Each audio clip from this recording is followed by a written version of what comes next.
সকলকে স্বাগত জানাই তিতুমির ফ্রিডম ফাইটার চ্যানেলের পক্ষ থেকে। আজকে আমরা আলোচনা করব বিহারের এসআইআর সম্পর্কে। আমরা জানি যে বিহারের কিন্তু দিনক্ষণ ঘোষণা হয়ে গেছে, ভোট কবে হবে 6 এবং 11 নভেম্বর আমাদের কিন্তু সুপ্রিম কোর্ট থেকে রায় দিয়ে দিয়েছে যে বিহারের 2 দফায় ভোট হবে।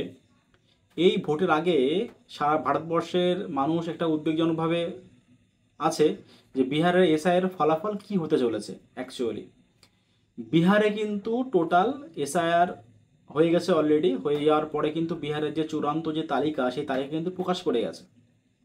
এই যে তালিকা, এই তালিকার মধ্যে কিন্তু সব থেকে উদ্বেগভাবে আছেন সেটা হচ্ছে সংখ্যালঘু মানুষেরা। যে অনেকে মনে করেন যে এখানে সংখ্যালঘু মানুষ কতটা বাদ পড়েছে, টোটাল কতটা সংখ্যালঘু বিহারে আছে, সেসব সম্পর্কে আমরা আলোচনা করব। আরও সব থেকে মজার বিষয় হচ্ছে টোটাল এই যে বিহারের যে ভোটের যে এসআইআর সম্পর্কে আমাদের নির্বাচন কমিশনের যিনি চিফ আছেন জ্ঞানেশ কুমারজি, তিনি কিছু কিছু মন্তব্য করেছেন। সেই সমস্ত কিছু হাস্যকর মন্তব্য উনি অনেক করেছেন, সেই সমস্ত সম্পর্কে আলোচনা করব।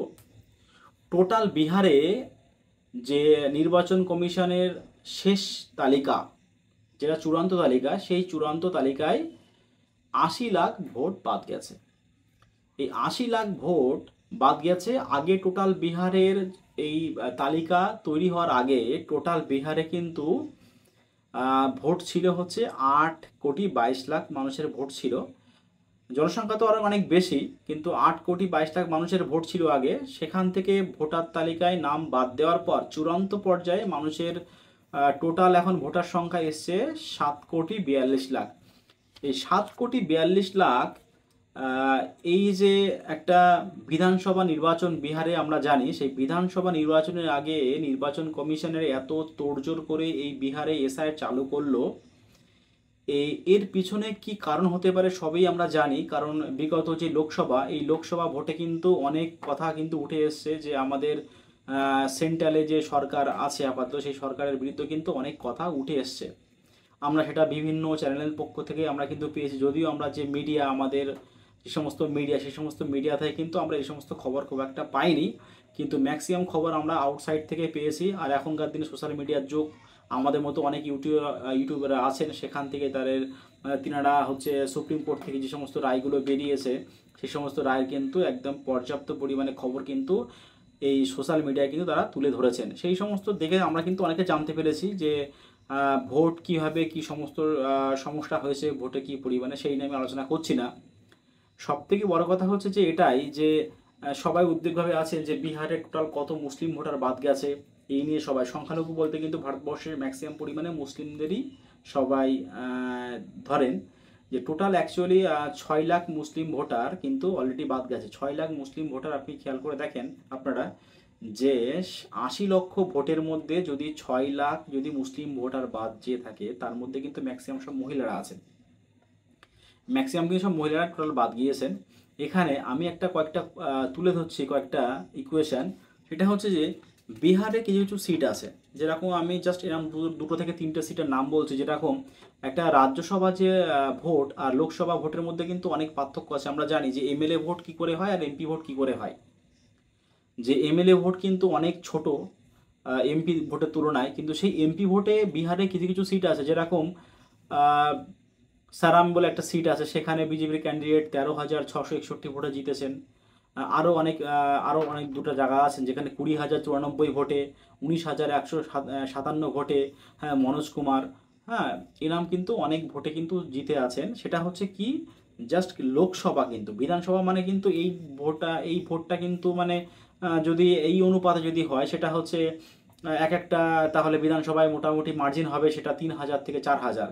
3,000 থেকে 4,000 যদি হয়ে থাকে, 80 লাখ ভোট টোটাল। আমরা তো জানি অলরেডি যে বিহারে কতটা লোকসভার সিট আছে, কটা বিধানসভা সিট আছে। তাহলে 80 লাখ যদি ভোট বাদ যায়, তো সেখান থেকে এক একটা সিটের পরিমাণে কতটা পরিমাণে গরমিল হতে পারে। নির্বাচন কমিশন তো অলরেডি বলেই দিয়েছেন যে চূড়ান্ত পর্যায়ের আমাদের যে এসআইআর, সেটা কিন্তু হয়ে গেছে। অনেকে ধারণা করেছিলেন যে বিহারে অ্যাপ্রক্স প্রায় 2 কোটি মানুষের ভোট বাদ যাবে, কিন্তু 2 কোটি না, সেখানে 80 লাখ ভোট বাদ গেছে। এখানে কিছু কিছু মজার তথ্য কিছু কিছু আছে এখানে। যে নতুন যারা ভোটার আবেদন করেছিলেন সেটা ছিল অ্যাপ্রক্স 16,93,000 মতো নতুন ভোটার আবেদন করেছিলেন। কিন্তু সেটা হচ্ছে সুপ্রিম কোর্টের হলফনামা দিয়ে আমাদের যে নির্বাচন কমিশন সেটা কিন্তু বলেছেন যে এই যে ভোটার সংখ্যা সেখান থেকে 21,53,000 হয়ে গেছে। যে প্রথমে জমা পড়েছে 16,93,000, সেখান থেকে ভোটারটা বেড়ে 21 লাখ হয়ে গেছে। এই যে মাঝখানে যে 4,60,000 অ্যাপ্রক্স, এই ভোটারটা কোথা থেকে আসলো মাঝখান থেকে, এটাই হচ্ছে মেন ব্যাপার। আচ্ছা, আরও ব্যাপার হচ্ছে টোটাল যে 1,30,00,000 লোক এই ভোট যে নতুন যে চূড়ান্ত যে তালিকা প্রকাশ হয়েছে তার মধ্যে কিন্তু 1,30,00,000 ভোট, এটা কিন্তু এখনো সন্দেহ জড়িয়ে আছে। তার মধ্যে কি কি আছে, যেরকম 24K ভোটার, মানে 24,000 ভোটার যারা আছেন তাদের ভোটার লিস্টের যে নাম যেটা আছে, আমাদের তো জানি যে আমাদের প্রত্যেকটা মানুষের একটা পরিচয় আছে, সেই পরিচয় হ জ বড় ল, সত্যি কথা বলতে এরকমই লেখা আছে। হ্যাঁ, এই সমস্ত কিছু লেখা আছে এখানে। তারপরে কিছু আছে মেল ফিমেল যে ভোট, কারণ আমরা জানি যে প্রত্যেকটা ভোটারের কিন্তু লিস্টে ফিমেল এবং মেল অর্থাৎ স্ত্রী পুরুষ কিন্তু এটা কিন্তু সিলেক্ট করা থাকে যে মেল ভোটার কি ফিমেল ভোটার। সেখান থেকে কিন্তু 6,000 এমন কোনো ভোটার আছে যে তাদের লিঙ্গ মানে পরিবর্তন হয়ে গেছে, এরকম একটা ব্যাপার।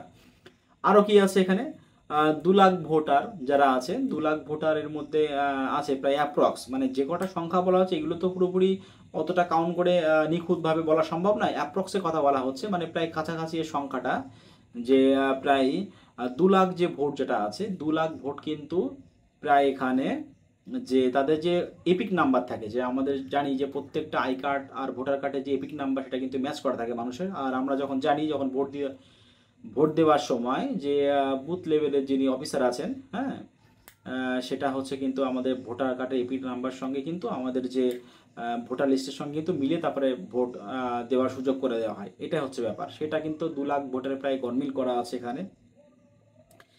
অ্যাকচুয়ালি মেন কথা হচ্ছে সব থেকে বড় কথা হচ্ছে বিহারের যে ভোটার, আমাদের নির্বাচন কমিশন যিনি বলেছেন যে বিহারের যে ভোটার যে চূড়ান্ত যে এসআইআর যে তালিকা প্রকাশ হয়ে গেছে, কিন্তু এর মধ্যে যে অনেক জলঘোলা আছে সেটা আমরা জানতে পারছি। আমাদের ভারতবর্ষের যে মিডিয়া, সেই মিডিয়ায় কিন্তু এই সমস্ত খবর কিন্তু কোনো প্রকারে পাওয়া যাবে না। কারণ আমরা জানি যে আমাদের মিডিয়ায় কোনভাবে কীভাবে খবর প্রকাশ করে, সেই সমস্ত নিয়ে আমি নতুন কোনো তথ্য দিচ্ছি না আরও। সেটা মানুষ যখন দেখে চ্যানেল, তখন সে সমস্ত মানুষ কিন্তু সব কিছু এগুলো মানুষ বুঝতে পারে। এইবারে আরও কিছু কথাবার্তা বলছি যে এমন এমন মানে সিট আছে যে লোকসভা মতো একটা ভোটে যে 48 ভোটস, হ্যাঁ, 48 ভোটে কিন্তু ডিফারেন্স হয়েছে, মানে যে যিনি ফার্স্ট সেকেন্ড আছেন, হ্যাঁ, এমন এমন ভোট আছে যে 684 ভোটে, 3,831 ভোটে, 2,504 ভোটে, এই সমস্ত সংখ্যায় কিন্তু মার্জিনে একটা লোকসভায় সিটে কিন্তু এমপিরা জিতেছেন। তাহলে এমএলএ ভোটে তাহলে কি হবে নিশ্চয়ই বুঝতে পারছেন। সেখান থেকে 80 লাখ ভোটার যদি কেটে বাদ দেওয়া হয়, আর সব থেকে বড় কথা হচ্ছে এই যে টোটাল যে অ্যাকচুয়ালি অনেকটা প্রায় সংখ্যা যে 1,30,00,000 ভোট আর মানুষ যদি সন্দেহ হয়ে থাকে, তাহলে যদি প্রত্যেকটা এমএলএ যেখানে যদি এরকম সন্দেহ হয়ে থাকে, তাহলে প্রত্যেকটা কিছু কিছু যদি মানে করা হয়, কম্প্রোমাইজ করা হয়, তাহলে তো ব্যাপারটা অনেকটা জল ঘোলা হতে পারে। সে তো আমরা এই নিয়ে কিন্তু বলার কোনো অপেক্ষা রাখে না। যাই হোক, আজকে আমি যে বিহারের যে এসআই সম্পর্কে আলোচনা করলাম, আমরা পশ্চিমবঙ্গের যে এসআই সম্পর্কে কিন্তু আমরা আলোচনা করব। যদিও আমার পশ্চিমবঙ্গের এসআই তো আমরা জানি চালু হয়ে গেছে অলরেডি, আমরা হয়তো অনেকে জানি না যে চালু হয়েছে কিনা। এসআইআর অলরেডি চালু হয়ে গেছে। আমাদের যে বিউরো যিনি অফিসার আছেন পশ্চিমবঙ্গের, তারা কিন্তু অলরেডি কাজকর্ম করা স্টার্ট করে দিয়েছেন। এটাই হচ্ছে ব্যাপার, কারণ এখন 2002 সাল এবং 2025 সালে যাদের ভোটার লিস্টে নাম আছে, সেই সমস্তগুলো কিন্তু বুথ লেভেল অফিসার যারা আছেন তারা কিন্তু আস্তে আস্তে কিন্তু লিখে আগে করছেন, তারপরে কিন্তু সব কিছু হবে। যাই হোক, আমরা পশ্চিমবঙ্গ এসআই সম্পর্কে আলোচনা করব। আরও নতুন নতুন তথ্য পেতে এই চ্যানেলটিকে অবশ্যই সাবস্ক্রাইব করুন এবং পাশে থাকা বেল আইকনটি ক্লিক করে আমাদের সঙ্গে জুড়ে থাকুন। ধন্যবাদ।